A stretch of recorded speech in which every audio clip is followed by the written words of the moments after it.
उम्मीद करती हूँ कि आप सब खैरियत से होंगे। First of all I am so sorry कि हमने लिंक जो है वो डेट जो है मैडम ग्राफी डी के जो हमारे चैनल है उस पर काफी देर से लगा। सो माइट बी पॉसिबल कि इस चीज़ का नोटिफिकेशन बहुत सारे लोगों को नहीं मिल सका। प्लीज मुझे चैट में बताइएगा कि मेरी वॉइस आप लोगों को क्लियर है। Okay alright. So let me first introduce my self. हम जो है इसकी रिकॉर्डिंग जो है अपने यूट्यूब चैनल के ऊपर भी अपडेट अपडेट कर देंगे। फर्स्ट ऑफ ऑल इसमें मैं आप लोगों को ये बताना चाहूंगी कि मैं मेरा नाम फातिमा सरवर है और मैं आजकल स्टडीज स्कॉलरशिप इंडोनेशिया में हूँ। और अगर मैं अपने प्रीवियस बैकग्राउंड की बात करूँ तो मेरा 1 साल का जो वर्क एक्सपीरियंस है वो एज अ वाइस प्रिंसिपल के तौर पे है, और कुछ अर्सा मैंने ब्रिटिश कौंसल इस्लामाबाद के साथ काम किया था एज अ डिस्ट्रिक्ट कोऑर्डिनेटर के तौर पे। And later on, I have also 1 year experience with State Bank of Pakistan as a master trainer, and now I'm just studying on a scholarship.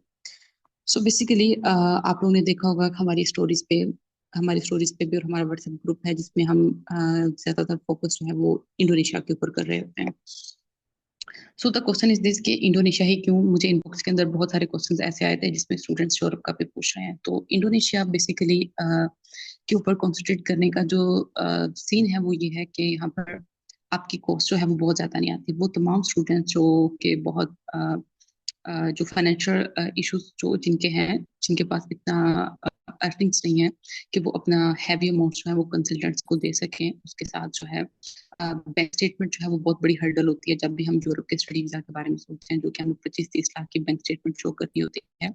On top of that उसमें एक issue ये भी होता है कि अपॉइंटमेंट के issues होते हैं, वीजा रिजेक्शन इशू के इश्यूज बहुत ज्यादा होते हैं।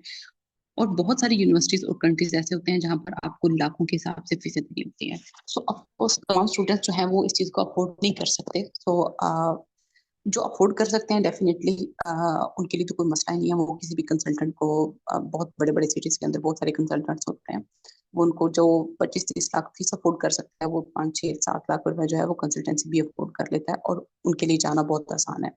मगर हमारा मेन मोटिव सिर्फ और सिर्फ जो है इस चीज का वो ये है कि हम किस तरह से स्कॉलरशिप अपॉर्चुनिटीज को आसान बना सकें उन तमाम स्टूडेंट्स के लिए भी जो स्टूडेंट्स फाइनेंशियल इश्यूज को फेस कर रहे हैं, और उसके साथ साथ जिनके मार्क्स बहुत ज्यादा कम है।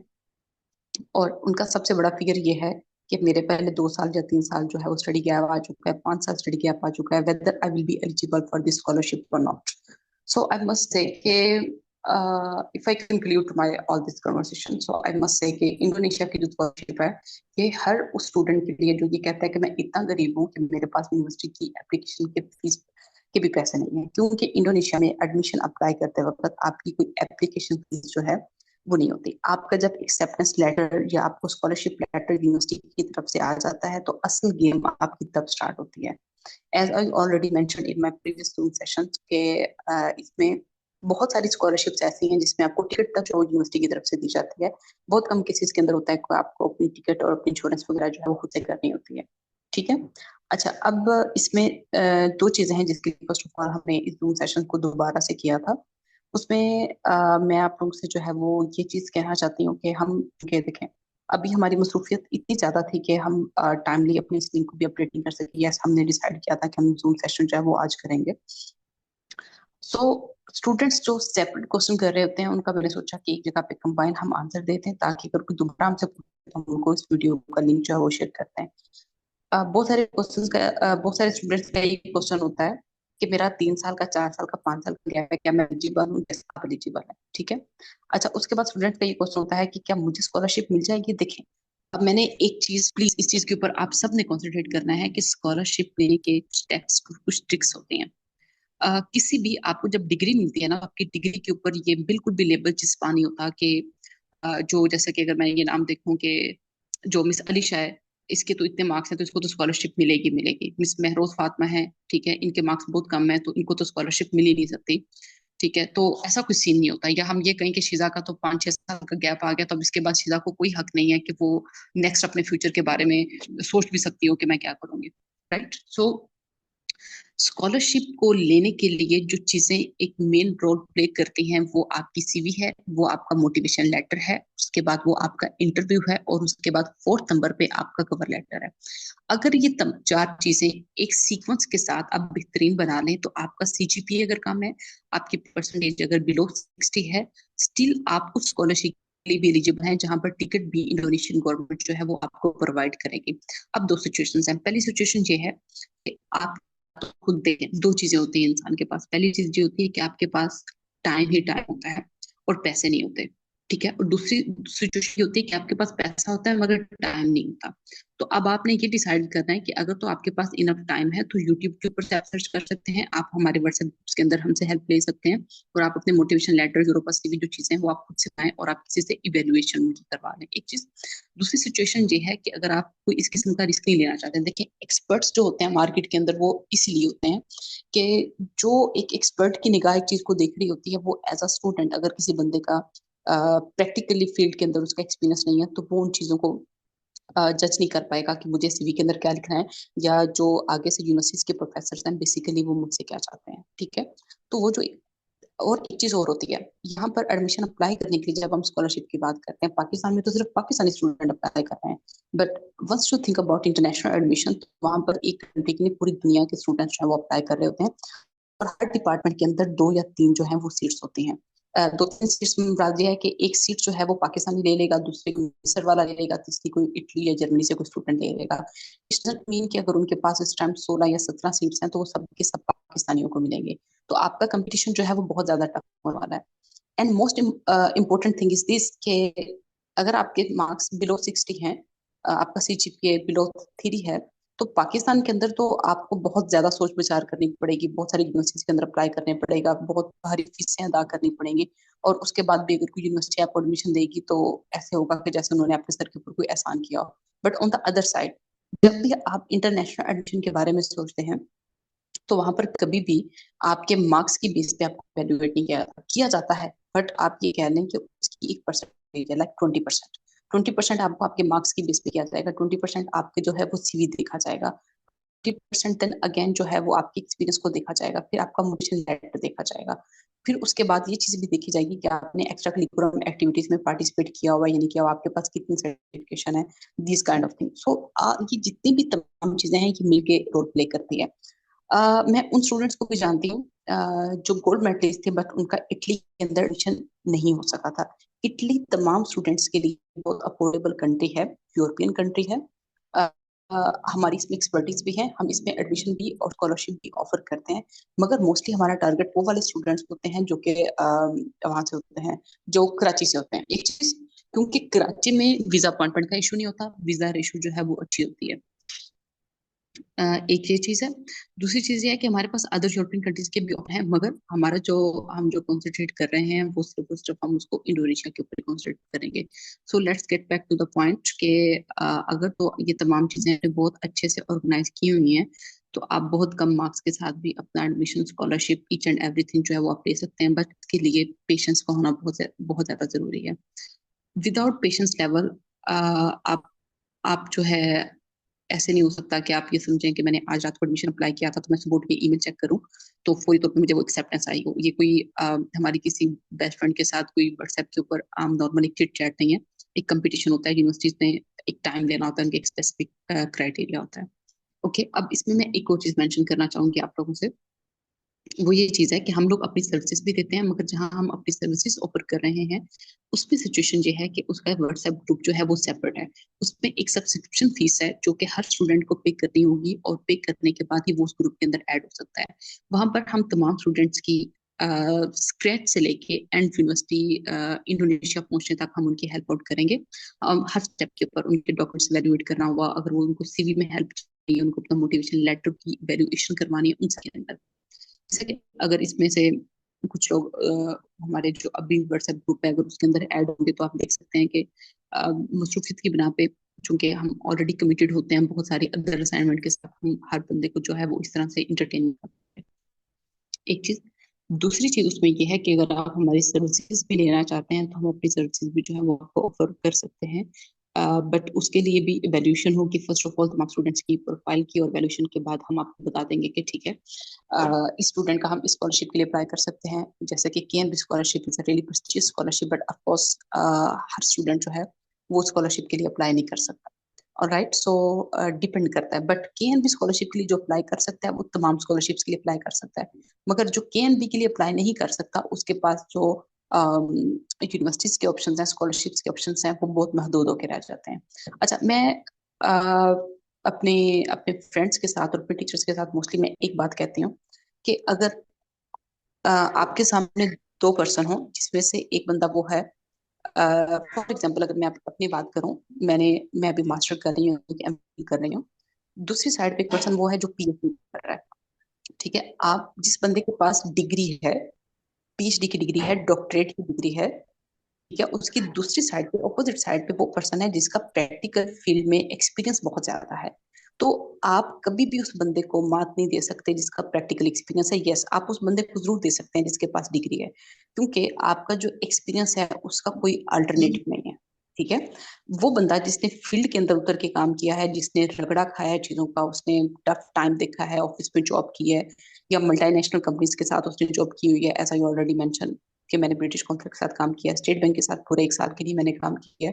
सो I know the value of practical experience जो है, जो आपका फील्ड के अंदर होता है, उसकी कितनी, उसकी क्या वर्थ होती है। बिल्कुल इसी तरह से अगर आप अपना मोटिवेशन लेटर बना रहे हैं और आप जिस तरह से बना रहे हैं, माइट बी पॉसिबल, बहुत सारे स्टूडेंट्स हैं, अगर आप उसके ऊपर मेहनत करें। मुझे याद है कि जब मैंने अपना करियर स्टार्ट किया था इसके अंदर, आज से 4 साल पहले, तो मैंने जब अपने मोटिवेशन लेटर का स्टार्ट किया था, तो मेरा ख्याल है कि मैंने कोई हंड्रेड्स के करीब सफ़ाहत होंगे जिनके ऊपर मैंने लिखा था, because I am that kind of girl जो ऑल द टाइम लैपटॉप के ऊपर अपना काम नहीं करते। I am just try to avoid carry this kind of thing. So मैंने मुझे मैं जिच हो गई थी, मेरे 3 से 4 महीने सिर्फ और सिर्फ इसी ट्रेनिंग के ऊपर लगवाए गए थे। ट्रेनिंग मुझे मेरे करवा रहे थे, मेरे बड़े भाई, मेरे कजन करवा रहे थे, ही एन सी ऑफिसर। सो मेरा 3 से 4 महीने तक रगड़ा सिर्फ और सिर्फ इसी बात के ऊपर लगा था कि मैं एक बेहतरीन मोटिवेशन लेटर जो है वो किस तरह से बना सकती हूँ। और उस टाइम पर मेरे जो कॉन्स्टिट्यूशन की फोकस था वो सिर्फ और सिर्फ मोटिवेशन लेटर पे था। ठीक है, और उस टाइम पे क्योंकि मैं जॉब नहीं कर रही थी उस टाइम पे, मेरा फुल फोकस ये था कि मैं अपनी स्कॉलरशिप को अचीव किस तरह से कर सकती हूँ। And now you can imagine, मेरे पास उस टाइम पे टाइम था। मैंने 4 से 5 महीने सिर्फ ये सीखने पे लगा दिए कि मैं एक बेहतरीन मोटिवेशन लेटर किस तरह से लिख सकती हूँ। और इस तरह से मेरा वो पूरा साल जो है वो चला गया, क्योंकि एडमिशन्स कभी भी ऑल द टाइम जो है वो नहीं कर रहे। ये माइक ऑन है, प्लीज अपना माइक ऑफ करें। तो आप प्लीज अपना माइक ऑफ करें। Thank you so much. मैं यहाँ पर आप लोगों को जिस चीज के ऊपर एम्फोसाइज कर रही हूँ, वो अहमियत है एक अच्छे मोटिवेशन लेटर की और एक अच्छी सीवी की। अगर तो आपके पास भी इतना ही टाइम है जितना टाइम मेरे पास है, अगर आपका पेशेंस लेवल भी इतना ही है जितना मेरा था, कि मैंने 2 साल 3 साल तक एक बेहतरीन यूनिवर्सिटीज के अंदर एडमिशन के लिए मैंने वेट किया, मैंने मोटिवेशन लेटर लिखे और this all kind of thing, so it's really well and good. But अगर आपको ये लगता है कि आपके पास इतना ज्यादा टाइम नहीं है and you are just afraid कि मेरी प्रोफाइल ऑलरेडी इतनी वीक है, मुझे नहीं पता कि मैं अपनी प्रोफाइल को स्ट्रॉन्ग किस तरह से बना सकता हूँ। जैसा कि मैं हमेशा एक बात कहती हूँ कि आप आपकी जो मैट्रिक और एफएससी की जो मार्क्स हैं, आप उनको नहीं तब्दील कर सकते, मगर आप जो चीज तब्दील कर सकते हैं वो एक चीज है, और वो क्या है? अपना मोटिवेशन लेटर, अपनी CV, and these all kind of thing. इस तरह से जो है एडमिशन स्टार्ट हो चुके हैं कुछ यूनिवर्सिटीज में फेब इनटेक के लिए, कुछ अगस्त में, इंडोनेशिया के अंदर अगस्त में जो है वो क्लासेस जो है वो स्टार्ट हो जाती होती हैं। यहाँ पर फैसिलिटीज क्या मिलती है, मैं अगेन आपको बताते जाऊँ। देखिए, सबसे पहले मैं आपको इसके कॉन्स बताऊंगी। अब प्रॉब्लम यहाँ का ये है कि आपको जो लैंग्वेज बैरियर है वो फेस करना पड़ेगा, जो कि हर कंट्री में होता है एक्सेप्ट यूएसए, कनाडा, यूके, और राइट, एंड ऑफ कोर्स अगर आप वहां पर जाते हैं तो आपको नो डाउट के कम से कम बिल्कुल स्टार्ट में आपको 1 करोड़ की जो है वो इन्वेस्टमेंट वो तो करनी पड़ती है। सो लैंग्वेज बैरियर जो है वो हर जगह पे not a big deal.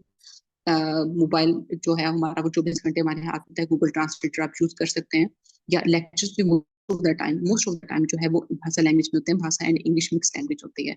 But आप ये देखें कि जो चीज आप खोने जा रहे हैं उसके बदले में आपको क्या मिल रहा है, उसके रिवार्ड में आपको क्या मिल रहा है। उसके रिवार्ड में आपको फ्री अकोमोडेशन मिल रही है, आपको खाने पीने के लिए इनफ पैसे मिल रहे हैं, उसके साथ जितना ही आप अपने खाने पीने पे लगा रहे हैं उतने ही पैसे आप अपनी फैमिली को वापस भेज रहे हैं, आपको टिकट की कोई टेंशन नहीं है, और राइट, आपको यूनिवर्सिटी की कोई फीस नहीं देनी। और उसके बाद इंडोनेशिया से आगे आप यूएस से जाना चाहें, कनाडा जाना चाहें, यूके जाना चाहें, ऑस्ट्रेलिया जाना चाहें, आपको कम से कम वीजा रिजेक्शन जो है वो फेस नहीं करनी पड़ेगी। वो मैं इसलिए कह रही हूँ क्योंकि इंडोनेशिया में जो पाकिस्तान में जो बहुत सारे मसले हैं कि वीजा जो है वो रिजेक्ट हो रहे होते हैं, वीजा तो है बाद में रिजेक्ट होता है, पहले आपको अपॉइंटमेंट मिलेगी तो आपका वीजा रिजेक्ट होगा ना। कंसल्टेंट सबसे पहले तो ये है 3-3, 4-4 लाख रुपए की जो है वो आपको अपॉइंटमेंट जो है सेट कर रहे होते हैं। और मेरा चूंकि तकरीबन 1 साल नहीं 8 से 9 माह जो है मेरा एक्सपीरियंस है कंसल्टेंसी फ्रॉम लाहौर में भी। सो मैं खुद ऐसे 2 स्टूडेंट्स को जानती हूँ जिनसे हमने पेमेंट लेके उनको अपॉइंटमेंट करवाई थी, because they were very desperate कि नहीं हमें चाहे 3 लाख में मिले। मुझे याद है कि उस टाइम कंसल्टेंट्स ये काम कर रहे थे कि हमारी जब डीलिंग स्टार्ट हुई थी तो 1,50,000 से स्टार्ट हुई, 1,50,000, 1,80,000, 2 लाख, 2.5 लाख। और हर घंटे के हिसाब से वो जो कंसल्टेंट था वो अपने पैसे बढ़ा रहा था, यानी कि मिडिल मैन जिसे हम खरीदती थी। और एट द एंड 3 लाख के ऊपर जाके बात डन हुई थी सिर्फ एक स्टूडेंट की अपॉइंटमेंट के लिए, और वो भी उस कंट्री की वीजा अपॉइंटमेंट जिसमें आपको नहीं पता आपका वीजा लगेगा या नहीं लगेगा, क्योंकि 90% जो है वो वीजा वीजा रिजेक्शन रेट है जो है वो इटली का है। सो ये तमाम जो है ये वो सारा सिनेरियो है। अब आपने इवेल्युएट करना है अपनी फाइनेंशियल कंडीशन को, आपने इवेल्युएट करना है अपनी डिग्रीज को, और उसके बाद आपने डिसाइड करना है कि वेदर आप इंडोनेशिया ही जाना चाहते हैं या फिर आप जो है यूरोपियन कंट्रीज में जाना चाहते हैं। हमें किसी किस्म का कोई प्रॉब्लम नहीं है। हम आपका यूके में आपने एडमिशन अप्लाई करना है, आपने इटली में करना है, जर्मनी में करना है, उसके बाद आपने फिनलैंड के अंदर अपना एडमिशन अप्लाई करना है, हम आपको सर्विसेज दे देंगे। बट उससे पहले आपने खुद से ये वैल्यूएशन करनी है कि क्या मेरे पास इतने पैसे हैं कि मैं बैंक स्टेटमेंट की सूरत में अरेंज कर सकूं और यूनिवर्सिटीज को अपनी फीस में दे सकूं। So for now it's all about from my side. अब आप लोग स्टेप बाय स्टेप, आप लोग कोई क्वेश्चन है तो आप मुझसे पूछ सकते हैं।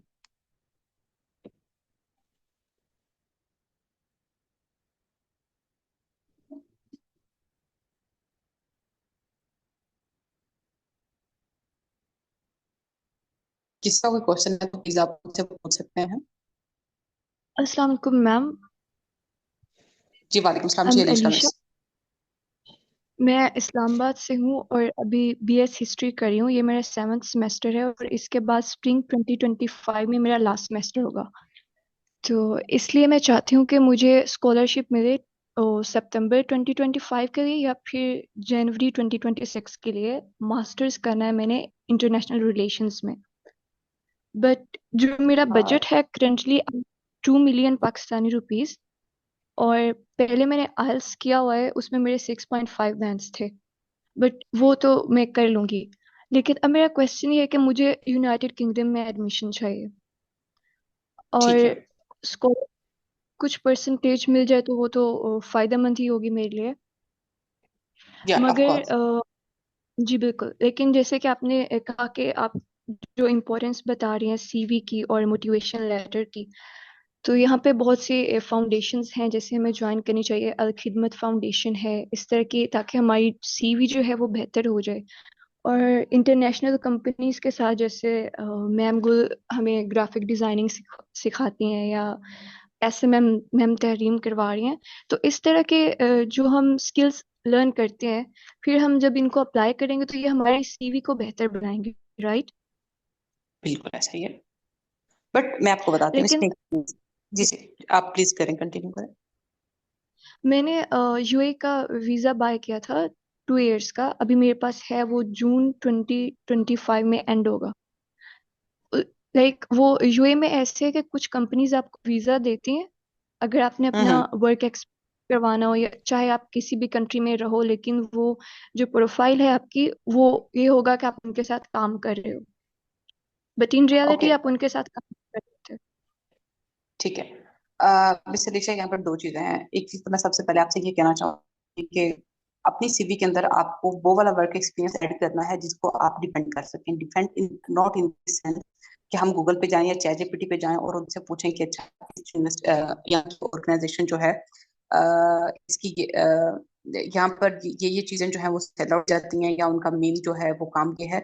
तो मुझे एक इंटरव्यू देना है तो प्लीज मुझे बता दें कि अगर वो मुझसे कुछ सवाल करें तो मुझे उनको रिस्पॉन्स किस तरह से देना है, क्योंकि आजकल स्टूडेंट जो है मोस्टली ये कर रहे होते हैं। बट आपसे जिसने इंटरव्यू लेना है वो इंसान, वो चैट जीपीटी या वो कोई रिपोर्ट नहीं होगा।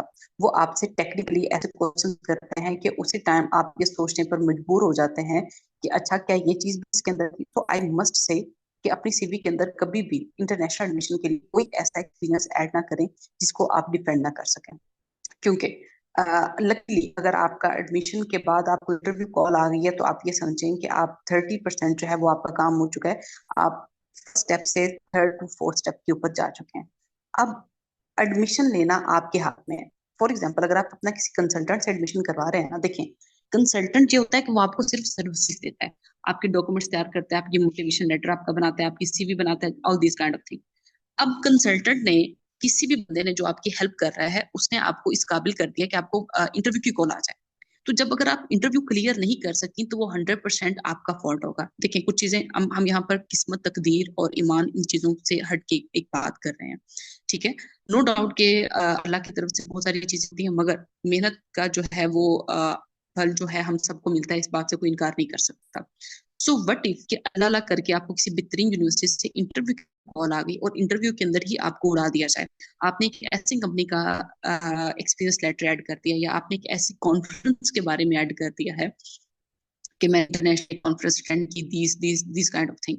सो आपकी उम्र अगर इस टाइम मैं अज्यूम करूं 20-22 के करीब होगी, हार्डली, क्योंकि अगर आप इस टाइम बीएस के स्टूडेंट हैं तो बामुश्किल आप 21-22 या 23 होंगी, इससे ज्यादा आपकी एज नहीं होगी, अगर होगी भी तो चलिए आप 25-26 की हो चुकी होंगी, इससे ज्यादा क्या आप क्या होंगी। मगर जो बंदा आपसे इंटरव्यू ले रहा है वो 45-60 की एज के दरमियान होता है, ठीक है। तो उसने हर चीज यानी कि दुनिया देखी होती है, हजारों क्या लाखों स्टूडेंट्स के उन्होंने इंटरव्यू किए हुए होते हैं। तो आप मुझे बताएं कि क्या आप अपनी सीवी के अंदर कोई ऐसी चीज अब ऐड करना पसंद करेंगे जो यहाँ पे प्रैक्टिकली आपने काम नहीं किया हुआ। अब मैं दूसरी चीज आपको बताऊं, जो आप ग्राफिडी का काम कर रही हैं, या जो आप मैडम तहरीम जो करवा रही हैं, अगर मैडम तहरीम वाला जो सर्टिफिकेट है, ये सिर्फ और सिर्फ आप अपनी सीवी के अंदर तब लगा सकती हैं, आपको बेनिफिट दे सकता है जब आपको सोशल मीडिया मैनेजर के हवाले से कोई सी भी किस्म की जॉब चाहिए, नेशनल लेवल पर और इंटरनेशनल लेवल पर। जैसे ही आपने ये चीज अपनी सीवी के अंदर ऐड कर दी एडमिशन अप्लाई करते वक्त, तो मैंने आपको बताया कि वो लोग एक्सपीरियंस्ड है। अब मुझे सीवीज और मोटिवेशन लेटर्स का इतना एक्सपीरियंस हो चुका है कि अगर आप मुझे भेजेंगी तो मैं 5 to 6 मिनट्स के अंदर वैल्यूएट करके बता दूंगी कि मुझे क्या ये बंदा इस काबिल है भी कि मुझे इसकी पूरी सीवी को आगे पढ़ के अपना टाइम जाया करना या नहीं करना। जैसे कि मैं आपको बताऊं, मुझे कुछ दिन पहले एक स्टूडेंट ने अप्रोच किया, सॉरी शायद स्टूडेंट नहीं थी, उन्होंने मैडम तहरीम का सोशल मीडिया को कोर्स किया हुआ था, सोशल मीडिया मैनेजमेंट, राइट। उन्होंने मुझे अपना पोर्टफोलियो भेजा और उन्होंने कहा कि अगर आप चूंकि काम कर रहे हैं और अगर आपको चाहिए कोई सोशल मीडिया मैनेजर आपको चाहिए तो प्लीज आप मेरा पोर्टफोलियो चेक करें। और राइट, सो मेरे पास उस टाइम लकीली टाइम था, तो मैंने उनसे कहा कि जी ठीक है आप मुझे भेज दें। You won't believe on it, मैंने उसको ओपन किया अपने सिस्टम के अंदर और मेरा हाल है कि मैंने सिर्फ 3 मिनट लगाए होंगे। उन 3 मिनट्स के अंदर मैं ये चीज इवेल्युएट करके, मिस तहरीम के सेशन मैंने भी लिया हुआ है, मैंने भी उनका कोर्स ज्वाइन किया और मैंने अभी तक हाफ किए। बहुत पहले मैंने लिया था, खैर बहुत पहले नहीं, अभी तक शायद हमारा सेशन एंड भी नहीं हुआ। मैं उनके 7th बैच में थी और मेरी सूफियत बहुत ज्यादा हो गई कि तो मैंने उसको लेट स्टार्ट किया और मैं उसको नहीं कर सकती। बट मैं 3 मिनट के अंदर मैंने इस चीज को इवेल्युएट कर लिया था कि उस बंदी ने एक तो अपना पोर्टफोलियो के अंदर जो पिक्चर्स लगाई हुई थी तो थी, और दूसरी चीज ये थी कि उनका कॉन्टेक्ट नंबर गलत दिया हुआ था। जिस कॉन्टेक्ट नंबर से वो मुझसे कॉन्टेक्ट कर रही है वो और है, जो पोर्टफोलियो के अंदर है वो और है। ठीक है, माइट बी पॉसिबल कि मेरी ये रिकॉर्डिंग उनके पास भी जाए, वो हमारे ग्रुप के अंदर भी शामिल है। उसके बाद उनका जो सर नेम था उसके अंदर भी चेंजिंग थी। अब देखें अलीशा, मैंने यहाँ पर उसके ऊपर घंटों नहीं लगाए, मैंने 10 मिनट भी नहीं लगाए, मैंने 5 मिनट भी नहीं लगाए, ठीक है। मुझे सोशल मीडिया मैनेजमेंट का कोई बहुत ज्यादा एक्सपीरियंस नहीं है। अब मैं जब ऑफिस में काम कर रही थी तो वहां पर मैंने सोशल मीडिया मैनेजमेंट एक लड़की जो थी वो मैंने हायर की हुई थी, तो मैं थोड़ा बहुत उसको काम बताती रहती थी कि आप इस तरह से कर रहे हैं। विद 3 मिनट्स मैंने इस चीज को जज कर लिया कि उनकी प्रोफाइल के अंदर मतलब यहाँ पर वो लैक नहीं है। सो हाउ आप मतलब आप कैसे इस चीज को ज्यूम कर सकती हैं कि आप ऐसी चीजें उसके अंदर ऐड करें और उसके बाद जो है आप किसी जगह पे इंटरव्यू देने जाएं और आपको मतलब आपको आप क्या एक्सपेक्ट कर रही हैं। हाँ, आप ये कह लें कि आपकी किस्मत कोई बहुत ही ज्यादा तेज है, उन्होंने स्पेसिफिकली आपसे उस चीज के अंदर से सवाल नहीं किया, उन्होंने सिर्फ आपकी डिग्रीज को देखा, बट ऐसा होता नहीं है। हो भी जाता है, नहीं भी होता, it's totally depend on, you can say it's just vary from country to country as well as from vary from university to university. अगर मैं इटली की बात करूं तो इटली के मैंने वो इंटरव्यूज भी अटेंड किए हैं जो सिर्फ 3 मिनट के थे और 6 मिनट के थे, और उसमें मुझे खुद भी नहीं पता था कि बेसिकली हमने इतना कुछ तैयार किया होता था तो अंदर से ये भी टेक्निक्स होती हैं कि वो लोग क्या पूछेंगे हमसे और किस बेस पे हमारी जो है सिलेक्शन करेंगे। मैंने इटली का वो इंटरव्यू भी अटेंड किया जो 15 से 20 मिनट का हुआ, मैंने वो इंटरव्यूज भी अटेंड किए जो आधे घंटे किए हुए, और मैंने यूके का हमने अपने क्लाइंट्स को जो है वो तैयारी करवाई। उनका 2 दफा जो है क्या उसको कहते हैं वीजा उन्होंने प्रायोरिटी बेस पे अप्लाई किया था, बट स्टिल यूनिवर्सिटी ने उनसे 2 दफा इंटरव्यू लिया, उनका 1-1 घंटे का हुआ। प्रायोरिटी बेस पे वो लड़का अपना अप्लाई कर रहा था और उनको दूसरी दफा जो है वो उनको रिजेक्शन आ गई, ठीक है। तो इंटरव्यूज को कभी भी आप इतना लाइट नहीं ले सकते, क्योंकि जब देखें, आपकी जब सीवी उनके सामने चली गई है ना, तो उसके बाद अब आप ये समझें कि आपकी सीवी की वो तमाम चीजें हैं, उन्होंने आपके सामने अपनी डिग्रीज खोल के नहीं रखी। मेरे से जितनी दफा भी मेरे इंटरव्यूज हुए हैं, मेरी सीवी जो थी वो प्रोफेसर्स के सामने पड़ी हुई होती थी, और वो step by step critically analysis करके चीजों को अंदर से पूछ रहे होते थे। आई होप कि इसमें जितनी मैंने क्लैरिफिकेशन किया है, ये चीज आपको जरूर समझ में आई होगी। इसके अलावा अगर किसी का कोई क्वेश्चन हो तो प्लीज पूछिए।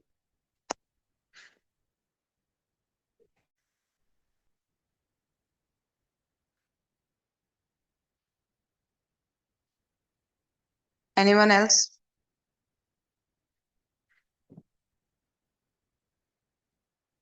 Alisha, are you getting my point?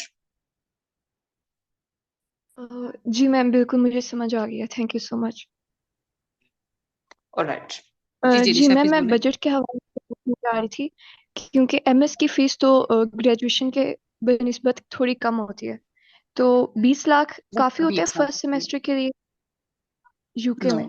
या फर्स्ट सेमेस्टर के लिए, yes, sorry, I was asking about for whole year, but yes. इसमें भी दो चीजें होती है मिस अलीशा। एक होता है कि आप अपना देखें, स्कॉलरशिप होती है, आप उसके लिए अप्लाई करें, इनकी एक स्कॉलरशिप आती है, उसके लिए अप्लाई करें। अगर आप आर्ट्स बैंड जो है वो अच्छा ले लें, यानी इसको थोड़ा सा और इम्प्रूव कर लें, 6.5 से आप 7 पे चले जाएं। और आपका सीजीपीए क्या है इस टाइम पे? मैम 3.5। 3.5? आप बिल्कुल ठीक जा रही हैं। सो आई विल रिकमेंड जो कि आप स्कॉलरशिप के ऊपर अप्लाई करें। ये टाइम टेकिंग प्रोसेस होगा, आपको बहुत सारी डॉक्यूमेंटेशन जो है वो तैयार करनी पड़ेगी।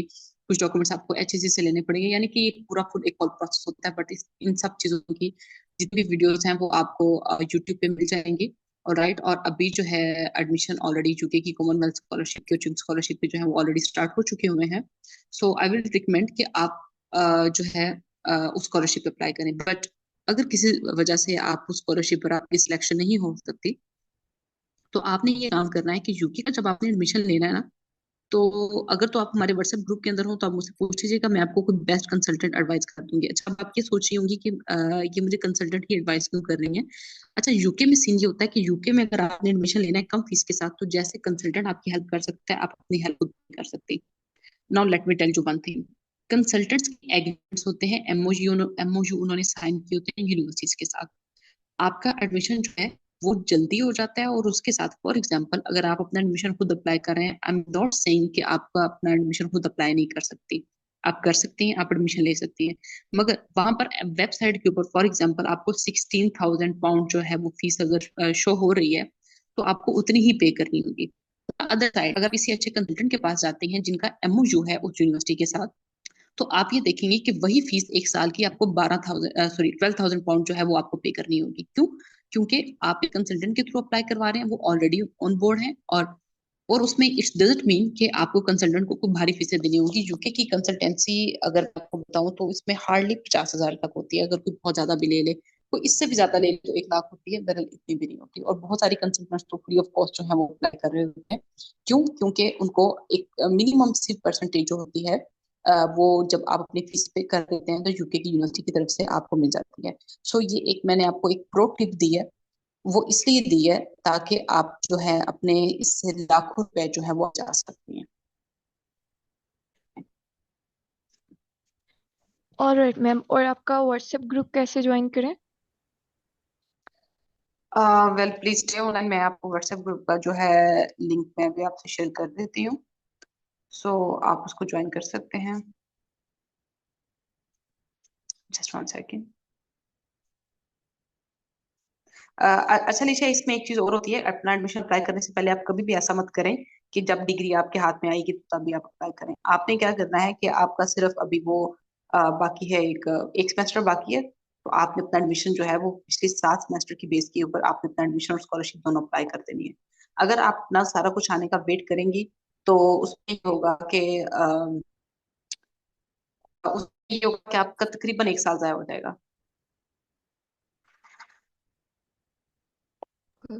जी बिल्कुल।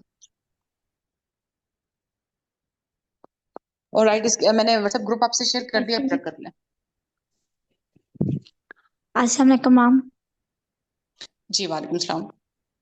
मैम मेरा नाम अनीसा इरफान है, मैं रावलपिंडी से बात कर रही हूँ। मैम मेरा ये क्वेश्चन हैं क्या हम चाइना और जैसे कि मलेशिया, कोरिया ये भी स्कॉलरशिप ऑफर कर रहे हैं, जापान भी, और उनकी हम्म स्कॉलरशिप फुल फंडेड होती है, तो क्या हम वहां अप्लाई हम्म कर सकते हैं?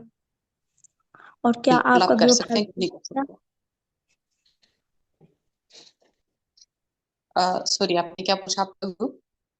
कि आपके ग्रुप में जो आप कह रही थी कि कंसल्टेंट है, तो क्या वो हेल्प कर सकते हैं उन कंट्रीज के लिए अप्लाई करने के लिए स्कॉलरशिप में? देखिए, हम जो कंसल्टेंसी प्रोवाइड कर रहे हैं उसमें चाइना, जापान और कोरिया जो है, ये 3 कंट्री बिल्कुल भी इंक्लूड नहीं है। क्योंकि अगर आप बैचलर के लिए जा रहे हैं ना, तो आपको चाइना के अंदर कुछ डिफिकल्टीज फेस इन सेंस भी करनी पड़ सकती हैं कि आपको चाइनीज की, उनकी अपनी लैंग्वेज का है जो है वो क्या उसको कहते हैं, उनका कोर्स जो है वो क्लियर करना पड़ेगा। दूसरा, वहां पर फूड का जो बैरियर है वो बहुत ज्यादा है। तीसरा, उसमें आप ये कह सकते हैं कि स्कॉलरशिप और चाइना की और इंडोनेशिया की दोनों मोर और लेस बिल्कुल सेम होती है। ठीक है, चाइना नो डाउट इंडोनेशिया से एक तरफ बेस्ट ऑप्शन है, but it's totally depend on जो कि अगर आप इंडोनेशिया में चाइना से ज्यादा स्कॉलरशिप मिल रही हो और उसके साथ कुछ अदर पर्क्स एंड बेनिफिट्स मिल रहे हो, जैसे कि टिकट आपको उनकी तरफ से मिल रही हो, आपको डॉर्मेट्री का कुछ भी पे ना करना हो, या आपका जो लैंग्वेज कोर्स है वो इस तरह से हो, जैसे फॉर एग्जांपल मेरा मास्टर है, मुझे लैंग्वेज करने के लिए 6 महीने अलग से क्लासेस नहीं लेनी, जबकि मेरे साथ बहुत सारे स्टूडेंट्स ऐसे हैं जिनको 6 मंथ तक लैंग्वेज कोर्स पढ़ना पड़ेगा। चाइना में भी इस तरह से होता है। ठीक है, मुझे सिर्फ लैंग्वेज टेस्ट को है क्लियर करना है, और क्लियर करना वो इतना टफ क्राइटेरिया नहीं होता। वो तो बिल्कुल आप ऐसे कहें कि जैसे आपने उर्दू के कायदे के ऊपर से किसी को लिख पे पढ़ के सुना देनी हो। सो ये सिचुएशन है। तो आप चाइना में भी करें, इंडोनेशिया में भी करें, जापान में भी करें। जापान चाइना और इंडोनेशिया से ज्यादा अच्छा ऑप्शन है। बट आपको ये देखना है कि क्या आपकी प्रोफाइल उनकी जो स्कॉलरशिप्स आ रही हैं उनके क्राइटेरिया के साथ मीट कर रही है या नहीं कर रही। जैसा कि मैं खुद भी पर्सनली जानती हूँ, चाइना की जो है कंसल्टेंसी, बहुत सारे स्टूडेंट्स जो है, सॉरी, बहुत सारे कंसल्टेंट जो है वो ऑफर कर रहे हैं, बट वो उसके लिए बहुत ज्यादा हैवी अमाउंट्स जो है वो चार्ज कर रहे हैं। एक चीज। दूसरी चीज ये है कि जापान का भी कोई नहीं कर रहा। मेरे नॉलेज के हिसाब से, क्योंकि मैंने आपको बताया मैंने 8-9 महीने तक जो काम किया है, कंसल्टेंट्स के साथ काम किया, जापान का स्कॉलरशिप जो है वो नहीं किया जा रहा। क्योंकि देखिए, दो चीजें हैं। मैंने आपको पहले बताया कि आपका पेशेंस लेवल बहुत अच्छा होना चाहिए। ये छोटा प्रोसेस नहीं होता, ये बहुत लंबा प्रोसेस होता है। इसमें आपने स्टेप बाय स्टेप आपने चलना होता है। ये बिल्कुल बिल्कुल ही ऐसे है कि जैसे एक बच्चा पैदा हुआ तो जाहिर सी बात है वो पहले दिन चलना स्टार्ट नहीं करता, और जब वो चलना स्टार्ट करता है तो एकदम से भागना स्टार्ट नहीं कर देता। तो हर प्रोसेस के ऊपर जो है वो टाइम लगेगा। बट इंडोनेशिया का बेनिफिट ये है कि आपको एम्बेसी के उनके धक्के नहीं खाने पड़ते, एम्बेसी की फीसें नहीं देनी पड़ती, आपका वीजा जो है वो सब कुछ आपका घर तैयार होके आ जाता है, विद जीरो इन्वेस्टमेंट। अगर आप अपना प्रोसेस खुद कर रहे हैं। बट अगर आप किसी से हेल्प ले रहे हैं तो आपकी इन्वेस्टमेंट होगी, मगर वो भी उतनी ज्यादा नहीं होगी जितनी इन्वेस्टमेंट आपकी चाइना, जापान या कोरिया के लिए हो सकती ओके मैम, थैंक यू। है।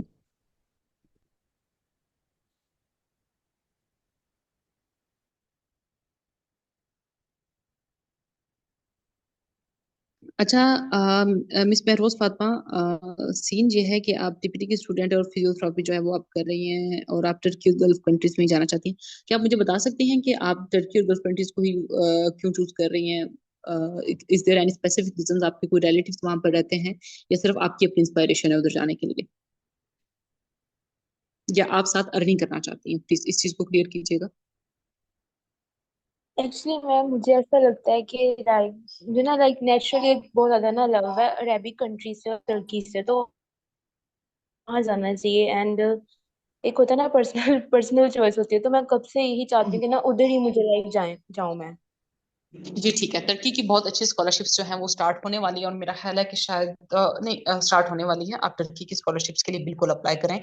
बट मैं टर्की की जो है वो किसी भी किस्म की कंसल्टेंसी मैं नहीं दे रही, और फिलहाल टर्की की अगर कोई कंसल्टेंसी दे रहा हो तो मैं उस चीज़ के बारे में भी जानती नहीं हूँ। उसके लिए डिपेंड करता है आर्ट्स। देखें, arts vary from university to university sometime. देखें, जर्मनी में आप बहुत सारी यूनिवर्सिटी में एडमिशन आर्ट्स के बगैर कर सकते हैं, मगर एम्बेसी को आपका आर्ट्स चाहिए। अब इटली में आप एम्बेसी को आपके आर्ट्स से कोई कंसर्न नहीं है, मगर यूनिवर्सिटीज, बहुत सारी यूनिवर्सिटीज जो है वो आपसे आर्ट्स जो है वो डिमांड करती हैं। बट अगर आपने मास्टर के लिए करना है, 6.5 इज रियली इनफ। उसके लिए आपको कोई 7.5 या 8 बैंड जो है वो होने लाजमी नहीं है। दूसरी चीज ये है कि अगर आप फिजियोथेरेपी के लिए जा रही हैं तो मेरा भी थोड़ा बहुत इसके अंदर एक्सपीरियंस है, मतलब प्रैक्टिकल एक्सपीरियंस नहीं, थोड़ी बहुत नॉलेज है मेरी इसमें, क्योंकि कुछ टीचर जो है वो मेरे साथ इस हवाले से कनेक्टेड है। सो अगर तो आप मतलब फुल्ली कॉन्सेंट्रेट अपनी स्टडीज के ऊपर करना चाहती हैं, देन जो must go for Turkey. Turkey बहुत अच्छी डेस्टिनेशन है। बट अगर आप साथ कुछ अर्निंग करना चाहती हैं तो मैं आपको ये रिकमेंड करूंगी कि फिजियोथेरेपी के लिए आपको फिनलैंड के ऑप्शन के बारे में सोचना चाहिए, आपको कनाडा के बारे में सोचना चाहिए, अगर आप अफोर्ड कर सकती हैं।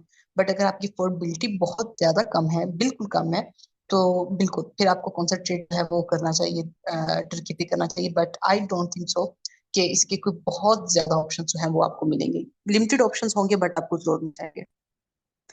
हमारे सिर्फ 2 मिनट रह गए हैं मीटिंग एंड होने में। प्लीज अगर आपका किसी और का कोई क्वेश्चन है तो जरूर पूछिएगा। Okay, thank you, ma'am, for your information. And the last thinking I wanna ask कि at the end of the degree हमारे पास like कौन सी documents already prepared होनी चाहिए ताकि हम apply करने में ना like हमारे लिए easy हो, ताकि हम अभी से ही start कर दें वो। आप व्हाट्सएप ग्रुप ज्वाइन किया हुआ है, उसके अंदर मैंने इस पे सारे लॉन्ग डिटेल वॉइस किए हुए हैं कि एडमिशन अप्लाई करने से पहले आपके पास कौन सी चीजें होनी चाहिए। अगर नहीं ज्वाइन किया हो तो चैट बॉक्स के अंदर मैंने व्हाट्सएप ग्रुप का लिंक भेजा हुआ है, आप उसको ज्वाइन कर लें। मैं मजीद दोबारा जो है वो सारे वॉइस नोट आपसे शेयर कर दूंगी। Okay, thank you ma'am. आप वो मैसेज जो आपने भेजा था वो काइंडली प्रिंट कर देंगी ताकि मैं ना एक बार लिख लूँ, शायद मैंने देखे ही नहीं वो मैसेज जो आपने बताया ना आप ग्रुप सारे। में हैं? आप जी व्हाट्सएप जी। ग्रुप में हैं? जी मैं रेडी हूँ। मैं आपकी लास्ट टाइम क्लास ली थी ना तो तभी मैंने ज्वाइन किया था। जी। जी ठीक है। अच्छा ऐसा है कि मैं वो वाले जितने वॉइस नोट्स है ना, मैं उनको ढूंढ के मैं दोबारा फॉरवर्ड कर दूंगी ताकि आप लोगों को आइडिया हो जाए। ओके, थैंक यू मैम, जजाकल्ला। Thank you everyone, thank you. अल्लाह हाफिज।